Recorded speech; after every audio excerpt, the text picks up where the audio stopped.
नमस्कार दोस्तों, आज की वीडियो में आप सभी का बहुत बहुत स्वागत है। दोस्तों, आपने काफ़ी सारी न्यूज़ रिपोर्ट्स देखी होंगी जहां पे ये डिमांड की जा रही है कि लॉकडाउन की अवधि के दौरान स्टॉक मार्केट को बंद कर देना चाहिए। लेकिन मैंने आपको ट्विटर पे अपडेट किया था कि स्टॉक मार्केट को बंद नहीं किया जा सकता। काफ़ी सारे दर्शकों ने वहाँ कमेंट करके मुझसे पूछा कि आप एक वीडियो के द्वारा बताइए कि वो कौन से ऐसे कारण हैं, कौन सी ऐसी वजह हैं जिनकी वजह से स्टॉक मार्केट को बंद नहीं किया जा सकता। अगर मान लीजिए स्टॉक मार्केट को बंद कर देते हैं तो उसका क्या नुकसान है, उसका क्या फ़ायदा हो सकता है। तो आज के इस वीडियो में हम इन सभी बातों की चर्चा करेंगे, इन सभी कारणों को जानेंगे ताकि आप ये जान सकें कि स्टॉक मार्केट हमारे देश के लिए कितनी महत्वपूर्ण है, हमारी देश की इकोनॉमी के लिए कितना ज़्यादा योगदान करती है। तो सबसे पहला कारण जानते हैं दोस्तों। सबसे पहला कारण है कि डेरिवेटिव सेगमेंट के अंदर किसी भी समय फ्यूचर्स एंड ऑप्शंस के अंदर मल्टीपल एक्सपायरीज में काम चल रहा होता है। वहाँ पे मल्टीपल एक्सपायरीज के अंदर ट्रेडिंग चालू रहती है। तो दोस्तों, अगर मान लीजिए आज एक दिन अचानक स्टॉक मार्केट को बंद कर दिया जाए तो इन सब डेरिवेटिव्स के कॉन्ट्रैक्ट्स का क्या होगा, उनको सेटल कैसे किया जाएगा, उनको क्लोज कैसे किया जाएगा। यहाँ पे हो सकता है कुछ ट्रेडर्स को बहुत ज़्यादा भारी नुकसान हो जाए। तो दोस्तों, यहाँ पे जो ओपन कॉन्ट्रैक्ट्स हैं डेरिवेटिव्स के, उनका सेटल होना ज़रूरी है, उनका क्लोज होना ज़रूरी है। उनके क्लोजर की एक निर्धारित डेट होती है जिसको एक्सपायरी डे भी कहा जाता है। तो जो कॉन्ट्रैक्ट जिस पर्टिकुलर एक्सपायरी का होता है वो उस पर्टिकुलर दिन पे क्लोज हो जाता है, या जिसको कह लीजिए वो कॉन्ट्रैक्ट उस दिन सेटल हो जाता है। आप उसको पहले भी क्लोज कर सकते हैं अगर आपने वहाँ ट्रेड लिया हुआ है, लेकिन एक्सपायरी वाले दिन उस पर्टिकुलर एक्सपायरी के जितने भी कॉन्ट्रैक्ट्स हैं वो सब सेटल हो जाते हैं या क्लोज हो जाते हैं। तो दोस्तों, ये एक बहुत महत्वपूर्ण वजह है स्टॉक मार्केट को ना बंद करने की। दोस्तों, यहाँ पे दूसरी महत्वपूर्ण वजह रहती है म्यूचुअल फंड के अंदर निवेश। जैसा कि आपको मालूम है कि बहुत सारे रिटेल निवेशक म्यूचुअल फंड्स के द्वारा स्टॉक मार्केट में निवेश करते हैं। अगर आंकड़ों की बात की जाए, इस समय सिप के द्वारा 3.09 करोड़ जो एक्टिव सिप अकाउंट्स हैं उनके द्वारा जो रिटेल निवेशक हैं इस समय स्टॉक मार्केट में निवेशित हैं। अगर मान लीजिए स्टॉक मार्केट को बंद कर दिया जाता है तो इन सिप अकाउंट्स का क्या होगा। ये जो सिप हैं ये कुछ निर्धारित डेट्स के ऊपर एग्जीक्यूट की जाती हैं, उस दिन वो पैसा निवेश किया जाता है म्यूचुअल फंड्स के द्वारा। तो अगर मान लीजिए स्टॉक मार्केट को बंद कर दिया जाता है तो ये जो अमाउंट है जो कि रिटेल निवेशक निवेश कर रहा है उस अमाउंट का क्या होगा, उस निवेश का क्या होगा। तो यहाँ पे रिटेल निवेशक ये मान के चलते हैं कि जिस दिन मैंने निवेश किया उस दिन मेरा पैसा जो है वो स्टॉक मार्केट में निवेशित कर दिया गया है। दूसरी तरफ दोस्तों, अगर मान लीजिए आपने किसी म्यूचुअल फंड स्कीम में निवेश किया हुआ है और आपको वो पैसा रिडीम करना है, मान लीजिए उस पैसे की आपको ज़रूरत है, तो अगर स्टॉक मार्केट बंद होगी तो आप उस पैसे को कैसे निकाल पाएंगे। इस पॉइंट की चर्चा हम थोड़ी देर में विस्तार से करेंगे। लेकिन दोस्तों, मेरा ये मानना है कि लॉकडाउन की वजह से जो रिटेल निवेशक हैं उनका निवेश करने का जो बिहेवियर है, जो नज़रिया है, वो आने वाले समय में बहुत ज़्यादा बदल जाएगा। क्योंकि हमने देखा कि जिन निवेशकों ने ऑफलाइन मोड के द्वारा निवेश किया हुआ था म्यूचुअल फंड के अंदर, उनको काफ़ी ज़्यादा दिक्कत हुई क्योंकि उनको अपना पोर्टफोलियो मैनेज करने में काफ़ी मुश्किल हो रही थी। हम घर से बाहर निकल नहीं सकते, लेकिन घर बैठ के हम अपने पोर्टफोलियो को कैसे मैनेज करें, ये सवाल सभी रिटेल निवेशकों के मन में चल रहा था। तो दोस्तों, मुझे ऐसा लगता है कि आने वाले समय में ज़्यादा से ज़्यादा रिटेल निवेशक online direct mutual fund platforms का इस्तेमाल करेंगे। यहाँ पे मैं एग्जांपल देना चाहूँगा ग्रो मोबाइल ऐप का, जिसके बारे में मैं पहले भी कई बार अपने वीडियोस में चर्चा कर चुका हूँ। ये एक फ्री मोबाइल ऐप है जिसके द्वारा आप डायरेक्ट म्यूचुअल फंड्स के अंदर निवेश कर सकते हैं। दोस्तों यहाँ पे कन्वीनियंस ये है कि आप अपना पूरा जो पोर्टफोलियो है वो ऑनलाइन मैनेज कर सकते हैं बिना किसी फिजिकल इंटरवेंशन के। मतलब आपको कहीं जाने की आवश्यकता नहीं। अगर मान लीजिए इस समय लॉकडाउन है, मुझे निवेश करना है, स्टॉक मार्केट चालू है, तो मैं यहाँ पे अपनी ग्रो मोबाइल ऐप के द्वारा इसी समय निवेश कर सकता हूं। मुझे कहीं बाहर बैंक जाने की आवश्यकता नहीं या अपने म्यूचुअल फंड डिस्ट्रीब्यूटर के पास जाने की आवश्यकता नहीं, मुझे किसी को बुलाने की ज़रूरत नहीं है। तो यहाँ पे बैठे बैठाए मैं ऑनलाइन निवेश कर सकता हूं और किसी भी समय मैं अपने पूरे पोर्टफोलियो को एक्सेस कर सकता हूं। अगर मान लीजिए मुझे पैसों की आवश्यकता है तो मैं घर बैठे अपनी म्यूचुअल फंड यूनिट्स को रिडीम भी कर सकता हूं और वो पैसा मेरे बैंक अकाउंट में आ जाएगा। तो दोस्तों कन्वीनियंस जो है वो बहुत महत्वपूर्ण होती है। तो कन्वीनियंस का महत्व हमें लॉकडाउन की अवधि के दौरान पता चला कि अगर हम ऑनलाइन डायरेक्ट म्यूचुअल फंड में निवेश करते हैं तो वो कितना कन्वीनियंट है, उसके कितने फ़ायदे हैं और हम अपना पोर्टफोलियो कितनी आसानी से यहाँ पे मैनेज कर सकते हैं। दोस्तों यहाँ पे तीसरा महत्वपूर्ण पॉइंट है कि अगर मान लीजिए स्टॉक मार्केट को बंद कर दिया जाता है तो यहाँ पे पैनिक सेलिंग स्टार्ट हो जाएगी।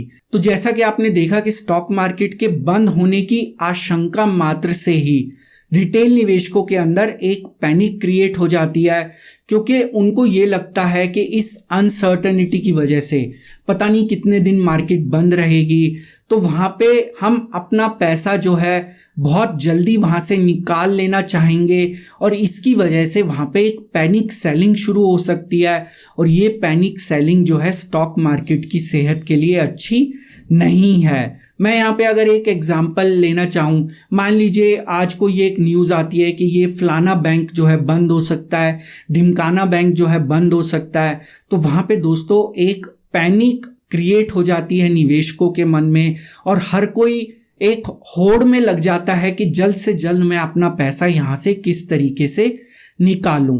तो इस वजह से भी ये भी एक काफ़ी महत्वपूर्ण वजह है कि निवेशकों के अंदर एक पैनिक ना क्रिएट हो, उनके मन में एक डर ना पैदा हो कि उनका जो निवेश है स्टॉक मार्केट के अंदर उसको किसी प्रकार का खतरा है। इस वजह से भी स्टॉक मार्केट को बंद नहीं किया जाता। दोस्तों यहाँ पे चौथे नंबर का महत्वपूर्ण पॉइंट है कि लिक्विडिटी क्रंच क्रिएट हो जाएगा अगर मान लीजिए स्टॉक मार्केट बंद हो जाती है। काफ़ी सारे ऐसे निवेशक हैं जिनका लगभग सारा निवेश जो है वो स्टॉक मार्केट में रहता है। जैसे कि अगर मैं अपना एग्जाम्पल लूँ, मेरा लगभग सारा निवेश जो है वो स्टॉक मार्केट में रहता है। तो खुदा ना खास्ता अगर मान लीजिए स्टॉक मार्केट को बंद कर दिया जाता है और मुझे पैसों की आवश्यकता पड़ जाती है, इस समय लॉकडाउन है, मान लीजिए मुझे पैसों की आवश्यकता पड़ गई, मुझे कोई काम आ गया या किसी को मुझे पैसे देने हैं, कुछ अर्जेंसी है, कोई इमरजेंसी है, तो मैं क्या करूँगा, मैं वो पैसे कैसे निकालूंगा? मेरा जो कॉन्फिडेंस है स्टॉक मार्केट के प्रति वो हिल जाएगा और इस वजह से शायद मैं आने वाले समय में स्टॉक मार्केट में निवेश करना बंद कर दूंगा। तो दोस्तों जो निवेशक हैं उनका कॉन्फिडेंस जो है स्टॉक मार्केट में बरकरार रहे। जिस तरीके से बैंक नहीं बंद किए गए उसी तरीके से स्टॉक मार्केट भी नहीं बंद की गई, ताकि जो निवेशक हैं जिन्होंने अपना पैसा बैंक के अंदर रखा हुआ है या स्टॉक मार्केट के अंदर रखा हुआ है उनका कॉन्फिडेंस बरकरार रहे फाइनेंशियल इंस्टीट्यूशंस के ऊपर, जो की फाइनेंशियल इंस्टीट्यूशंस हैं। इस वजह से भी स्टॉक मार्केट को बंद नहीं किया जा सकता। दोस्तों यहाँ पे 5वें नंबर का पॉइंट है जिसकी चर्चा हम बहुत बार पहले लाइव स्ट्रीमिंग्स में भी कर चुके हैं कि स्टॉक मार्केट जो है वो हमारी इकोनॉमी का एक रिफ्लेक्शन है। मतलब वो ये बताती है कि हमारी इकोनॉमी कितनी स्ट्रांग है, कितनी मजबूत है, या उसके ऊपर जो बाहर के निवेशक हैं, फॉरेन इन्वेस्टर्स हैं या जो एफपीआईज हैं वो विश्वास कर सकते हैं या नहीं। अगर मान लीजिए स्टॉक मार्केट को बंद कर दिया जाता है तो जो बाहर के निवेशक हैं, जो फॉरेन इन्वेस्टर्स हैं, वो उनको एक गलत संकेत जाएगा। उनको लगेगा कि हमारी इकोनॉमी में शायद कोई वीकनेस है, कोई कमज़ोरी है, इस वजह से स्टॉक मार्केट को बंद कर दिया गया है, लेकिन दोस्तों ऐसा बिल्कुल भी नहीं है। तो ये गलत संदेश ना जाए फॉरेन इन्वेस्टर्स को, एफपीआईज को, ताकि हमारे देश के अंदर जो एफडीआई आ रही है उसके ऊपर कोई नेगेटिव इम्पैक्ट ना आए, जो फॉरेन डायरेक्ट इन्वेस्टमेंट है उसके ऊपर कोई नेगेटिव असर ना हो।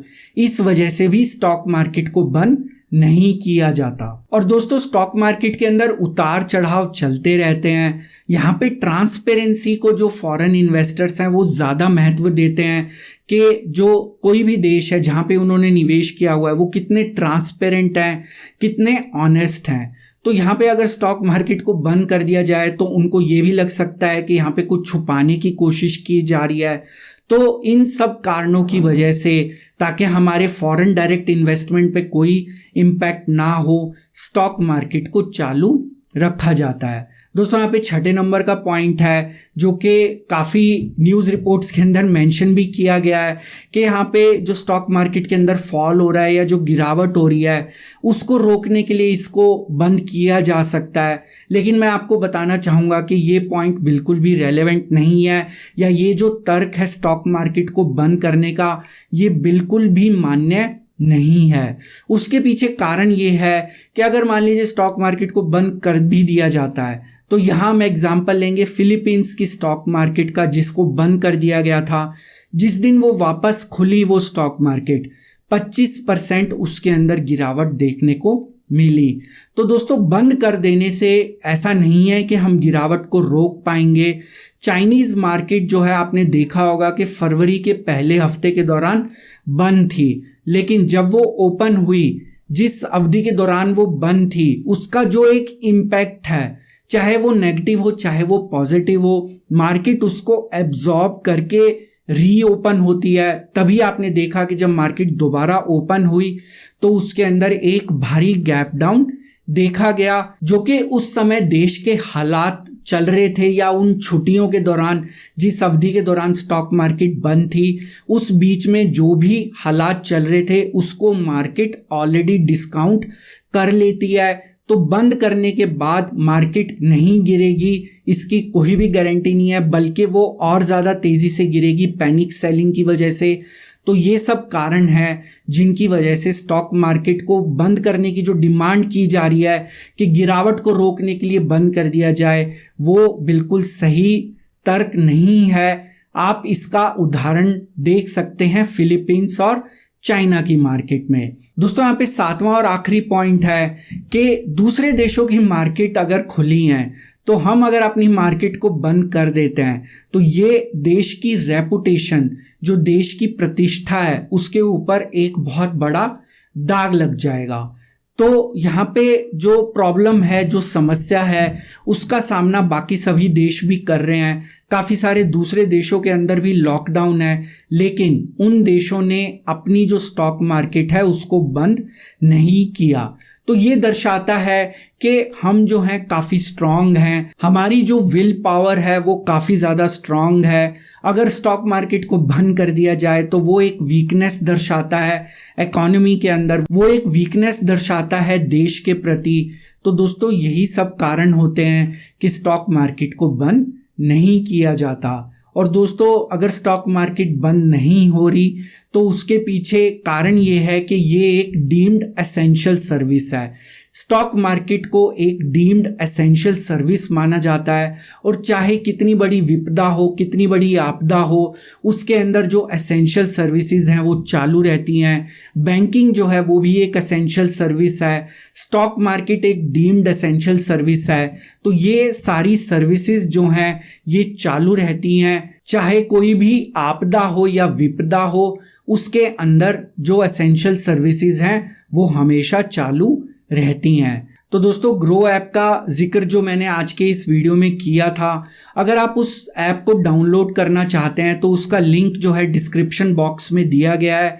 ये ऐप बिल्कुल मुफ्त है, आप इसको जाके डाउनलोड कर सकते हैं और इस ऐप के द्वारा आप online direct mutual fund schemes के अंदर निवेश कर सकते हैं। तो मुझे उम्मीद है कि आपने जितने भी मुझसे सवाल पूछे थे स्टॉक मार्केट को बंद करने से संबंधित, उन सभी का जवाब मैंने आपको आज के इस वीडियो में देने की कोशिश करी और आपको उन सभी कारणों से अवगत कराया कि किन वजहों से स्टॉक मार्केट को बंद नहीं किया जा सकता। मुझे उम्मीद है कि आपको ये वीडियो पसंद आया होगा। ये वीडियो यदि आपको पसंद आया तो वीडियो के नीचे दिखाए गए लाइक बटन को आप जरूर दबाइएगा, ताकि मुझे पता लगता रहता है कि आपको कौन से वीडियोस देखने पसंद हैं, कौन से वीडियोस आपको पसंद नहीं आते। अगर आप आने वाले समय में भी इसी तरह जानकारी से भरपूर और ज्ञानवर्धक वीडियोस देखना चाहते हैं तो इस चैनल को अभी जरूर सब्सक्राइब करिए। सब्सक्राइब के ऑप्शन इस समय आपकी स्क्रीन पे विजिबल है। आप नीचे दिखाए गए लाल रंग के सब्सक्राइब बटन को दबा सकते हैं। उसके साथ दिखाए गए बेल नोटिफिकेशन को क्लिक करना मत भूलिएगा, ताकि जब भी कोई नया वीडियो अपलोड हो उसकी नोटिफिकेशन तुरंत आपको अपनी ऐप या ईमेल के ऊपर मिल जाए। दोस्तों, इस वीडियो का एक डिस्क्लेमर भी है जो कि आपको अपनी स्क्रीन पे दिख रहा होगा। ये वीडियो मैंने सिर्फ एक एजुकेशन, लर्निंग और इन्फॉर्मेशन के पॉइंट ऑफ व्यू से बनाया था। यहाँ पे मेरी आपको कोई सजेशन, सलाह या राय नहीं है कि आप किसी भी स्टॉक में या इंडेक्स में बाय, सेल या होल्ड की पोजीशन बनाएं। किसी भी निवेश से पहले अपने फाइनेंशियल प्लानर या इन्वेस्टमेंट एडवाइजर की सलाह जरूर ले लें। केवल उन्हीं की सलाह के ऊपर किसी तरह के निवेश या ट्रेड का निर्णय लें। तो दोस्तों, आज का वीडियो देखने के लिए आप सभी का फिर से बहुत बहुत शुक्रिया। हम फिर मिलेंगे अगले वीडियो में एक नई जानकारी के साथ, एक नई सीख के साथ, एक नई लर्निंग के साथ। तब तक आप अपना ध्यान रखें।